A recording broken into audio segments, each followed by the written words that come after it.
Hi friends, ఈరోజు మనం Sunday matches రెండు కూడా వాటికి సంబంధించిన డీటెయిల్స్ ఈ వీడియోలో తెలుసుకోబోతున్నాము. అనాలిసిస్, ప్రిడిక్షన్స్ కూడా, అలాగే ఎవరి మ్యాచ్ గెలిచే అవకాశం ఉంది అని చెప్పి. సో ఫస్ట్ మనం కేకేఆర్ వర్సెస్ ఆర్ఆర్ మ్యాచ్తో స్టార్ట్ చేద్దాము. చాలా మందికి కొన్ని డౌట్స్ ఉన్నాయి. ముఖ్యంగా ఇక్కడ ఏంటంటే కెప్టెన్స్కి సంబంధించిన డౌట్స్. అసలు అజింక్య రహానే ఈరోజు కెప్టెన్సీ చేస్తాడా చేయడా, అంటే మ్యాచ్లో ఉంటాడా ఉండడా, ఇక సంజు శాంసన్ ఇకనైనా టీంలోకి వస్తాడా రాడా, సో వాటి గురించి డిస్కస్ చేద్దాము. అండ్ ఈ మ్యాచ్ గెలిస్తే ఎవరికి ఉపయోగం అంటే కేకేఆర్కి, ఎందుకంటే ప్రెజెంట్ వాళ్ళు 4 మ్యాచ్లు గెలిస్తేనే ప్లే ఆఫ్స్కి వెళ్తారు. సో బేసిక్గా 3 మ్యాచ్లు గెలిస్తే చాలా అయ్యేదన్నమాట. ఎందుకంటే మీరు చూసారు అంటే ఒక మ్యాచ్ వీళ్ళకి వర్షం పడడం వల్ల ఆగిపోవడం వల్ల పంజాబ్తో వరద 1 పాయింట్ వచ్చింది, దాని ఎఫెక్ట్ ఇక్కడ పడింది అనమాట. వీళ్ళకి 4 గెలవాలి, 4 గెలిస్తేనే ప్లే ఆఫ్స్కి వెళ్తారు. ఇక Rajasthan Royals playoffs race నుంచి బయటకు వెళ్ళిపోయిందనమాట. ఇక వాళ్ళకు గెలిచినా ఓడినా వచ్చేది ఏమీ లేదు, జస్ట్ పాయింట్స్ టేబుల్లో పైకి కింది కదులుతారు.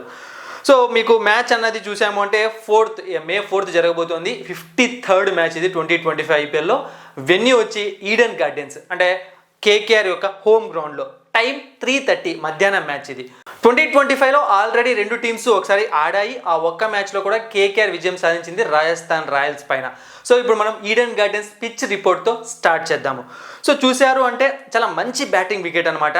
అంటే ఏదో లో స్కోర్స్ వచ్చేస్తాయి, 120, 130, 140 అలా కాదు, 170 పైన స్కోర్ ఖచ్చితంగా వచ్చి తీరుతుంది. గట్టిగా కూర్చొని ఆడారు అంటే బ్యాట్స్మెన్లు 220, 213 కూడా టచ్ చేయొచ్చు ఈ పిచ్ పైన. ఇక అంటే పార్ స్కోర్ పరంగా చూసుకున్నాము అంటే 180 to 200 అన్నది ఒక టీంకి గెలిచే అవకాశం ఇచ్చే స్కోర్ అనమాట ఇక్కడ. ఇక బౌలింగ్ పరంగా చూసాము అంటే ఇనీషియల్గా ఫాస్ట్ బౌలర్స్కి హెల్ప్ ఉంటుంది, ఒక పవర్ ప్లేలో అని చెప్పుకోవచ్చు.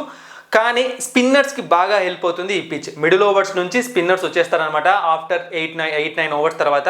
సో అప్పటి నుంచి స్పిన్నర్స్ వాళ్ళ వేరియేషన్స్ అవ్వచ్చు, లేకుంటే బాగా స్పిన్నర్స్కి అయితే బాగా హెల్ప్ అవుతుంది. ఇది పిచ్ రిపోర్ట్. ఇక డ్యూ అన్నది సో మధ్యాహ్నం మ్యాచ్ కాబట్టి డ్యూ వల్ల ఇబ్బంది ఏమి ఉండదు అనమాట. టాస్ ప్రకారం చూసుకున్నామంటే ఏ డెసిషన్ తీసుకున్నా పర్లేదు. డ్యూ ఉన్నప్పుడు ఏ డెసిషన్ అయితే ఏమని చెప్పండి. బట్ కొన్ని పిచ్చెస్ ఉంటాయి కొన్నిసార్లు, సో డ్రై పిచ్చెస్, అవి డిపెండ్స్ ఆన్ మాయిశ్చర్ ఎక్కువ ఉండడం, ఇలాంటి పిచ్చెస్ తీసుకున్నప్పుడు కెప్టెన్స్ అప్పుడు డెసిషన్ తీసుకోవాలి చూసి. బట్ ప్రెజెంట్ ఉన్న సిచ్యువేషన్ ప్రకారం అయితే ఏది తీసుకున్నా ప్రాబ్లం లేదు. ఇక KKR versus RR head to head fight చూసామంటే టోటల్గా 31 మ్యాచెస్ రీతి. అందులో కేకేఆర్ 15 మ్యాచెస్లో, ఆర్ఆర్ 14 మ్యాచెస్లో గెలిచింది. ఇక ఈడెన్ గార్డెన్స్లో టోటల్గా కేకేఆర్ 6 మ్యాచ్లు గెలిస్తే ఆర్ఆర్ 4 మ్యాచ్లో గెలిచింది. సో చాలా మంచి టఫ్ ఫైట్ అనేది ఎప్పుడు నడుస్తూ ఉంటుంది రెండు టీమ్స్ మధ్య. ఇప్పుడు కేకేఆర్ ప్లేయింగ్ 11. సో అజింక్య రహానేకి ఈ వెబ్ ఇంజురీ అనమాట, ఇది స్ప్లిట్ అయింది ఇది. సో మ్యాచ్ టైంలో మీరు లాస్ట్ మ్యాచ్ టైంలో చూసారంటే తనకి ఏమంటారు బ్లీడింగ్ అవ్వడము, ట్రీట్మెంట్ చేయడం అన్నీ కూడా కనిపించాయి. సో తను ఉంటాడా ఉండడా అంటే డిపెండ్స్ అనమాట. కొన్నిసార్లు ఆ ఇంజురీ ఎక్కువగా పెద్దదైతే ఖచ్చితంగా రెస్ట్ తీసుకోవాల్సి వస్తుంది, ఎందుకంటే ఈ పార్ట్ చాలా ఇంపార్టెంట్ కదా, బ్యాట్ పట్టుకోవడం చాలా కష్టం అజింక్య రహానేకి. కాబట్టి ఒకవేళ అది చిన్న ఇంజురీ అయి ఉంటే మాత్రం తను ఖచ్చితంగా టీంలోకి వస్తాడు. ఒకవేళ తను లేడనుకోండి, మనీష్ పాండే, రమన్దీప్ సింగ్ ఎవరో ఒకరిని తీసుకొని వచ్చేస్తారు. ఆ టైంలో కెప్టెన్సీ ఎవరు చేస్తారు? వైస్ కెప్టెన్ వెంకటేష్ అయ్యర్ అనుకుంటున్నారా? లేదు, సునీల్ అరేంజ్ చేస్తాడు. సో వెంకటేష్ అయ్యర్ని ఎందుకు తీసుకుందో కేకేఆర్ అర్థం కావట్లేదు అనమాట.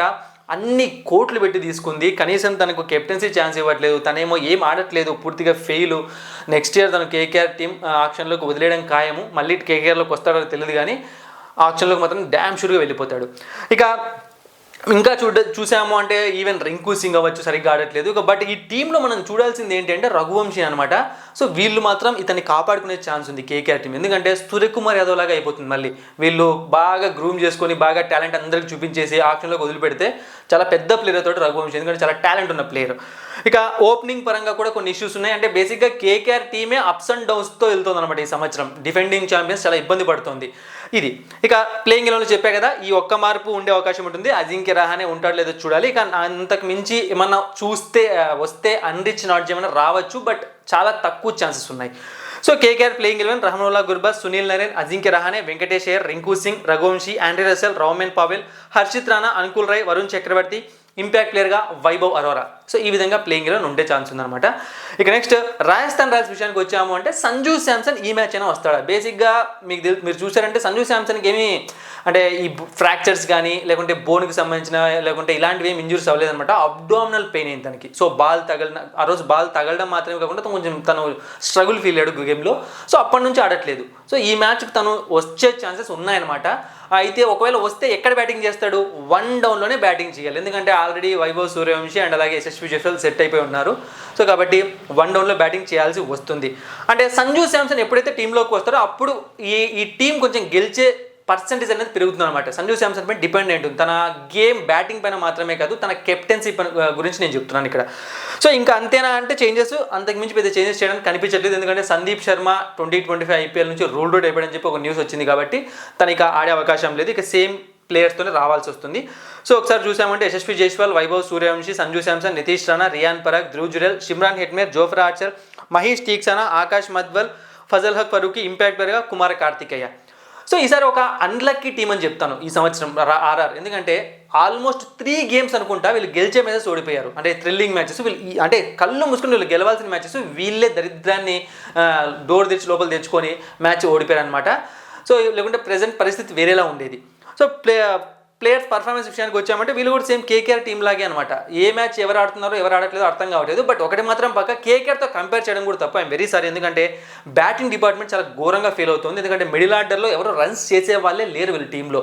ఇంకెక్కడ గెలుస్తుంది చెప్పండి? నితీష్ రాణా ఆడట్లేదు, రియాన్ పరాగ్ ఆడట్లేదు, షిమ్రాన్ హెట్మేర్ ఆడట్లేదు, లోయర్ ఆర్డర్లో ధ్రువ్ జురెల్ అప్పుడప్పుడు ఆడుతున్నాడు. సో చాలా ప్రాబ్లమ్స్ ఉన్నాయి. ఓపెనింగ్లో యశస్వి జైస్వాలే కంటిన్యూస్గా అంటే ఒక కన్సిస్టెన్సీతో రన్స్ చేస్తున్నాడు. ఇక బౌలింగ్ పరంగా చూసామంటే సేమ్ కేకేఆర్తో పోల్చొచ్చప్పుడు. అంటే ఎవరు ఏ మ్యాచ్ బాగా వేస్తారో ఎవరికి అర్థం కావట్లేదు అనమాట. ఇక నెక్స్ట్ ప్రిడిక్షన్స్ విషయానికి వెళ్దాము. అయితే ప్లేయర్ బ్యాట్ల గురించి మీరు ఆలోచిస్తున్నారేమో. సో ఇక్కడ కొన్ని ఏమైనా రికార్డ్స్ ఉన్నాయి అంటే సందీప్ శర్మకు మాత్రమే ఉన్నాయి అగేన్స్ట్ కేకేఆర్ బ్యాట్స్మెన్, తను లేడు. ఇక ఆ సైడ్ నుంచి చూసాము అంటే ఇక్కడ ఉన్న బ్యాట్స్మెన్ పైన పెద్దగా ప్లేయర్ బ్యాట్లు ఏం లేదు. ఉన్నది సునీల్ నారాయణకి మాత్రమే అగేన్స్ట్ సంజు శాంసన్, కొంతమంది బ్యాట్స్మెన్స్కి. బట్ అది కూడా చాలా నెగ్లిజిబుల్, 2 టైమ్స్ అవుట్ అయ్యారు. బట్ సంజు శాంసన్ ఒక 3-4 టైమ్స్ అవుట్ చేశాడు కానీ సునీల్ నారాయణ. ఈ రోజు సంజు శాంసన్ ఉంటాడో మనకు క్లారిటీ లేదు. సో అందుకే ప్లేయర్ బ్యాట్లు పెద్దగా మనకు డిస్కస్ చేసేంత ఛాన్స్ వీళ్ళే ఇవ్వలేదు అనమాట ఈరోజు. సో ప్రిడిక్షన్స్ చూసాము అంటే ఈరోజు ఒక కేకేఆర్ ఓపెనర్ ఖచ్చితంగా ఫెయిల్ అవుతాడు. అది సునీల్ నారాయణ అవ్వచ్చు, రహమానుల్లా గుర్బాజ్ అవ్వచ్చు. రింకు సింగ్ దగ్గర నుంచి ఈరోజు ఒక మంచి డీసెంట్ నాకు వస్తుంది అనిపిస్తుంది. ఇక నెక్స్ట్ యశస్వి జైస్వాల్ ఈరోజు చాలా మంచి ఇన్నింగ్స్ ఆడతాడు అనిపిస్తుంది. ఇక నెక్స్ట్ నితీష్ రాణా దగ్గర నుంచి కూడా, అంటే వాళ్ళ ఫార్మర్ టీం అనమాట, కేకేఆర్ టీంలో ఉండేవాడు. ఈరోజు ఎందుకు నితీష్ రాణా రన్స్ చేస్తాడని నేను ఫీల్ అవుతున్నాను అంటే కేకేఆర్ హోమ్ గ్రౌండ్ ఈడెన్ గార్డెన్స్లో తను చాలా కాలం ఉన్నాడు కాబట్టి మేబీ ఆ పిచ్ను తను ఆడే అవకాశం ఉందనుకుంటున్నాను. సో మ్యాచ్ ఎవరు గెలుస్తారు? సో ఇక్కడ ఆల్రెడీ స్టార్టింగ్లో చెప్పాను, కేకేఆర్కి ఇది చాలా important match, do or die match. And pitch అన్నది పెద్దగా వాళ్ళకి సెట్ అవ్వట్లేదు. ఎందుకంటే వాళ్ళకు క్యూరేటర్తో కొన్ని ప్రాబ్లమ్స్ ఉన్నాయి పిచ్ని తయారు చేసే వాళ్ళతో. మీరు న్యూస్లో రెగ్యులర్గా ఫాలో అవుతుంటే మీకు తెలిసే ఉంటుంది. సో వాళ్ళకు కావాల్సిన పిచ్చెస్ని తను సరిగ్గా ఇవ్వట్లేదు టైంకి. కాబట్టి అలా చూసుకున్నప్పుడు వాళ్ళకి రేపు ఏ పిచ్ వస్తుందో తెలియదు అనమాట. పిచ్ పైన డిపెండ్ అయి వెళ్తే మాత్రం రాజస్థాన్ని తక్కువ అంచనా వేయకండి, రాజస్థాన్కి ఛాన్స్ ఉంటుంది. లేదు పిచ్ వాళ్ళకి కొంచెం సెట్ అయితే వచ్చిందంటే మాత్రం కేకేఆర్ డామినేట్ చేసి పడేస్తుంది రాజస్థాన్ని. సో పర్సంటేజ్ వైజ్ చెప్పమంటే మాత్రం 55-45 అని చెప్తాను. అంటే 45 రాజస్థాను, 55 కేకేఆర్. ఒకవేళ సంజు శాంసన్ ఆడాడు అంటే సో అప్పుడు 55 రాజస్థాన్కి ఇస్తాను, కేకేఆర్కి 45 ఇస్తాను. So depends on pitch and అలాగే ఆడే వాళ్ళ ప్లేయింగ్ ఎలెవెన్ బట్టి ఉంటుందన్నమాట. బట్ హాట్ ఫేవరెట్ అయితే కేకేఆర్. ఇక next Punjab versus Lucknow super giants. So 2025లో పంజాబ్ కింగ్స్ ఇంకొక 2 మ్యాచ్లు గెలిస్తే ప్లే ఆఫ్స్లోకి వెళ్ళిపోతారు. ఇక లక్నో వైపు వచ్చాము అంటే 4 మ్యాచెస్లో 3 మ్యాచెస్ గెలిస్తే వాళ్ళు ప్లే ఆఫ్స్కి వెళ్తారు. ఇది వాళ్ళ present situation. So May 4th match number 54 Dharamshala గ్రౌండ్లో జరగబోతుంది. One of the Punjab Kings home ground. ఈ గ్రౌండ్ పైన ఈ మ్యాచ్ రిజల్ట్ డిపెండ్ అయి ఉందన్నమాట. ఫస్ట్లో నేను చెప్పేస్తున్నాను. ఇండియన్ టైమింగ్స్ ప్రకారం 7:30కి ఈ మ్యాచ్ స్టార్ట్ అవుతుంది. సో ధర్మశాల పిచ్ రిపోర్ట్తో ఫస్ట్ మనం స్టార్ట్ చేద్దాము. సో ఇది ఒక యావరేజ్ బ్యాటింగ్ వికెట్. అలా అని చెప్పి ఏదో ఎప్పుడు 150, 160, 170 రావన్నమాట. 190, 200 కూడా వచ్చే ఛాన్స్ ఉంటుంది. డిపెండ్స్ ఆన్ బ్యాట్స్మెన్ అనమాట. ఎందుకంటే ఈ పిచ్ అలాంటిది. అవసరమైతే బౌలర్స్ యూస్ చేసుకున్నారు అనుకోండి, వాళ్ళకి వికెట్లు పడతాయి, అంటే పేస్ బౌలర్స్. ఒకవేళ ఆ పిచ్ మీద ఉన్న బౌన్స్ని బ్యాట్స్మెన్స్ యూస్ చేసుకుంటే వాళ్ళు రన్స్ చేయగలుగుతారు. సో డిపెండ్స్ ఆన్ ప్లేయర్స్ అనమాట పిచ్ని ఎలా యూస్ చేసుకుంటారు అని చెప్పి. ఇక 190 ఈజ్ ద పార్ స్కోర్. అంటే 190 కొట్టారు అంటే మంచి స్కోర్ అనమాట ఆ అపోనెంట్స్ పైన గెలవడానికి. ఇక బౌలింగ్ పరంగా చూసామంటే ఫాస్ట్ బౌలర్స్కి బాగా అనుకూలిస్తుంది ఈ పిచ్ అన్నది కంపేర్ టు స్పిన్నర్స్ చాలా ఇబ్బంది పడతారు. But fast bowlers swing, speed ఇవన్నీ ఉన్న వాళ్ళు సూపర్గా వికెట్స్ తీసుకోగలుగుతారు అనమాట. లైన్ అండ్ లెంత్ కరెక్ట్గా యూజ్ చేసుకున్నారు అంటే. ఇక డ్యూ అన్నది 100% ఉంటుంది. చేజింగ్ తీసుకోవడమే బెటర్. టాస్ గెలిచిన టీం పైన టాస్ అనేది ఈ మ్యాచ్లో కీలక రోల్ ప్లే చేస్తుంది. పంజాబ్ కింగ్స్ వర్సెస్ ఎల్ఎస్జీ మధ్య ఈ 2025లో ఒక మ్యాచ్ జరిగింది. ఆ మ్యాచ్లో కూడా పంజాబ్ కింగ్స్ కంఫర్టబుల్గా గెలిచింది. అది వాళ్ళ గ్రౌండ్లో, అంటే లక్నో హోమ్ గ్రౌండ్లో పంజాబ్ గెలిచింది. ఇక Punjab Kings versus Lucknow super Giants head to head fight చూసామంటే టోటల్గా 5 మ్యాచెస్ జరిగితే Punjab Kings 2 matches, Lucknow super Giants 3 మ్యాచెస్లో గెలిచింది. పంజాబ్ కింగ్స్ ప్లేయింగ్ 11 సో వీళ్ళు బ్యాటింగ్ పరంగా ఎటువంటి చేంజెస్ చేసుకొని రారు, బౌలింగ్లోనే. ఎందుకంటే వీళ్ళ దగ్గర అన్ని బౌలింగ్ ఆప్షన్స్ ఉన్నాయి. సో జావియర్ బ్రేట్వేట్ ఫామ్లో ఉన్నప్పటికీ వీళ్ళు అజ్మతుల్లా ఉమర్జాన్ తీసుకొని వచ్చారు. అండ్ అలాగే యష్ ఠాకూర్ బాగా వేస్తున్నా పక్కన కూర్చోబెట్టారు. దానికి కారణం ఏంటి అంటే పిచ్ ఎలా ఉంటే దాన్ని బట్టి బౌలింగ్ డిపార్ట్మెంట్లో చేంజెస్ జరుగుతున్నాయి. అది కూడా ముఖ్యంగా పేస్ బౌలింగ్ డిపార్ట్మెంట్లో మాత్రమే అన్ని బౌలింగ్ ఆప్షన్స్ ఉన్నాయి అనమాట. సో ఈరోజు మ్యాచ్లో నాకు తెలిసి జావియర్ బ్రాట్లెట్ని తీసుకొని రావచ్చు. ఎందుకంటే చెప్పే కదా స్టార్టింగ్లోనే ఆ ధర్మశాల గ్రౌండ్ అనేది ఫాస్ట్ బౌలర్స్కి యూజ్ అవుతుంది, స్వింగ్ పేస్ ఉన్న వాళ్ళకి బాగా యూజ్ అవుతుంది కాబట్టి. ఇక అలాగే యష్ ఠాకూర్ని కూడా గేమ్లోకి తీసుకొని వచ్చే ఛాన్సెస్ ఉంటాయి. పేస్ బౌలింగ్ మాత్రం చాలా చాలా స్ట్రాంగ్గా కనిపిస్తోంది. ఇక అంతే అనమాట. ఇక అంతకుమించి పెద్ద చేంజెస్ ఏమీ లేవు. సో వీళ్ళ ప్లేయింగ్ ఎలెవెన్ గురించి మాట్లాడి వీళ్ళ ప్రాబ్లమ్స్ గురించి డిస్కస్ చేద్దాము. Priyansh Arya, Shreyas Iyer, Josh Inglis, Nehal Wadhera, Shashank Singh, Harpreet Brar, Marco Jansen, Xavier Bartlett, Yash Thakur, Yuzvendra Chahal, Arshdeep Singh, impact ప్లేయర్గా Prabhsimran Singh. So opening పరంగా నో ఇష్యూస్ అనమాట, చాలా బాగా సెట్ అయిపోయారు ఓపెనర్స్ ఇద్దరు. ఇక మిడిల్ ఆర్డర్లో శ్రేయస్ అయ్యర్ వాళ్ళ హోమ్ గ్రౌండ్స్లో సరిగ్గా ఆడట్లేదు కాబట్టి కొంచెం డౌట్, కానీ అవే గ్రౌండ్స్లో చాలా మంచి రికార్డ్ని మెయింటైన్ చేస్తున్నాడు. బట్ జాష్ ఇంగ్లీష్ దగ్గర నుంచి ఇంకా ఒక సూపర్ ఫెంటాస్టిక్ ఇన్నింగ్స్ రాలేదు 2025 IPLలో, అదే వెయిట్ చేస్తున్నారు అనమాట. అంటే మిడిల్ ఆర్డర్ కొంచెం వీక్గా కనిపిస్తుంది ఓవరాల్గా చెప్పాలంటే.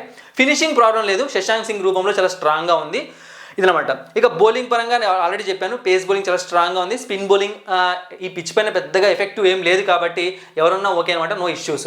ఇక next Lucknow super giants playing eleven విషయానికి వచ్చాము అంటే వీళ్ళైతే ఏ చేంజెస్ చేసుకుని వచ్చే అవకాశం లేదనమాట, సేమ్ ప్లేయింగ్ ఎలెవెన్తో వస్తారనిపిస్తుంది. ఒకసారి చూసాము అంటే Aiden Markram, Mitchell Marsh, Nicholas Pooran, Rishabh Pant, Abdul Samad, Ayush Badoni, Digvesh Singh Rathi, Ravi Bishnoi, Avesh Khan, Prince Yadav, Mayank Yadav, impact ప్లేయర్గా డేవిడ్ మిల్లర్. సో ఈ రోజు మ్యాచ్ ఈ జరుగుతున్న ధర్మశాల గ్రౌండ్ ఇలాంటి పిచ్చెస్ పైన రిషబ్ పంత్ ఆడే అవకాశం ఉంటుంది. జాగ్రత్తగా గమనించండి, రిషబ్ పంత్ ఈరోజు మ్యాచ్లో మంచి రన్స్ చేసే అవకాశం ఉంటుంది. చూద్దాం ఏం జరుగుతుందో.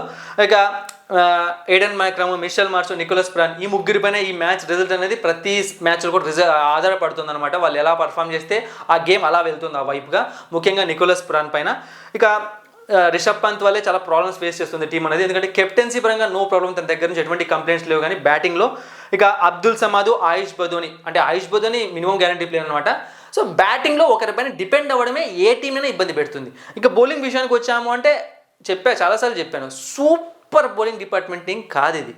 ఎస్, బౌలింగ్ డిపార్ట్మెంట్ ఉంది, వాళ్ళు ఏ గేమ్లో వికెట్స్ తీసుకుంటారు అన్నది ఆ కెప్టెన్ యూస్ చేసుకునే దానిపైన వాళ్ళకి వస్తున్న పిచ్ పైన డిపెండ్ అవుతుంది తప్పితే వాళ్ళు రెగ్యులర్గా ప్రతి మ్యాచ్లో అయితే పర్ఫామ్ చేయట్లేదు. ఒక దిగ్వేజ్ అయితే ప్రతి మ్యాచ్లో పర్ఫామ్ చేస్తున్నాడు, ఈవెన్ వికెట్స్ తీసుకోవడం కానీ లేకుంటే ఎకానమీని అయితే మెయింటైన్ చేస్తున్నాడు. రవి బిష్నాయ్ కూడా అంత ఎఫెక్టివ్గా కనిపించలేదు ఈ 2025 IPLలో. ఇది వీళ్ళ పరిస్థితి. సో ఇంపాక్ట్ ప్లేయర్ వస్తున్న డేవిడ్ మిల్లర్, ఇంపాక్ట్ ప్లేయర్ అవ్వచ్చు, ప్లేయింగ్ ఎలెవెన్ అవ్వచ్చు, తన దగ్గర నుంచి ఒక మంచి నాక్ రావట్లేదు. సో ప్రిడిక్షన్స్ సేమ్ ఇక్కడ కూడా అనమాట, ప్లేయర్ బ్యాటిల్ గురించి డిస్కస్ చేసేంత ఏం మ్యాచ్అప్స్ ఏమీ లేవు అనమాట. 1-2 ఉన్నాయి KKR వర్సెస్ RR మ్యాచ్లు, ఇక్కడ ఏమీ కూడా లేవు. సో ప్రిడిక్షన్స్ విషయానికి వచ్చామంటే జాష్ ఇంగ్లీష్ దగ్గర నుంచి ఈరోజు ఒక మంచి నాక్ వచ్చే ఛాన్స్ ఉంది ఈ పిచ్ పైన. ఇక నెక్స్ట్ శ్రేయస్ అయ్యర్, అంటే పంజాబ్ కింగ్స్లో శ్రేయస్ అయ్యర్ లేదా లక్నో సూపర్ జెయింట్స్లో ఎడెన్ మార్క్రమ్, ఇద్దరిలో ఒకరు ఖచ్చితంగా ఫెయిల్ అవుతారు. ఇక నెక్స్ట్ మిచెల్ మార్ష్ ఈరోజు స్కోర్ చేస్తాడు, రన్స్ అనేవి మంచి రన్స్ చేస్తాడు. ఇక నెక్స్ట్ మార్కో జెన్సన్ లేదా మయాంక్ యాదవ్, ఈ ఇద్దరిలో ఎవరో ఒకరు షైన్ అవుతారు, ఇంకొకరు ఫెయిల్ అయ్యే అవకాశం ఉంటుంది. ఇది ఇక మ్యాచ్ ఎవరు గెలుస్తారు. సో నాకైతే ఎటువంటి డౌట్ లేదన్నమాట, పంజాబ్ కింగ్స్ దగ్గర ఉన్న బౌలింగ్ డిపార్ట్మెంట్ చాలా అంటే చాలా ఎఫెక్టివ్గా ఉంది, ఈ పిచ్కి యూజ్ అవుతుంది. కాబట్టి బౌలింగ్ పరంగా తీసుకుని వెళ్ళి నేను 65% పంజాబ్ కింగ్స్ ఇస్తున్నాను, 35% లక్నో సూపర్ జెయింట్స్కి ఇస్తున్నాను. బట్ ఈ సంవత్సరం వీళ్ళు గెలిచిన మ్యాచెస్ అనేది చూసారంటే Lucknow super giants thrilling matches ఎక్కువ గెలిచారు కాబట్టి అంత తక్కువ అంచనా వేయకండి. లాస్ట్లో మ్యాచెస్ జరిగితే ఏం చేయలేం, కానీ ప్రెజెంట్ అయితే hot favourite Punjab Kings. Thank you for watching and supporting me.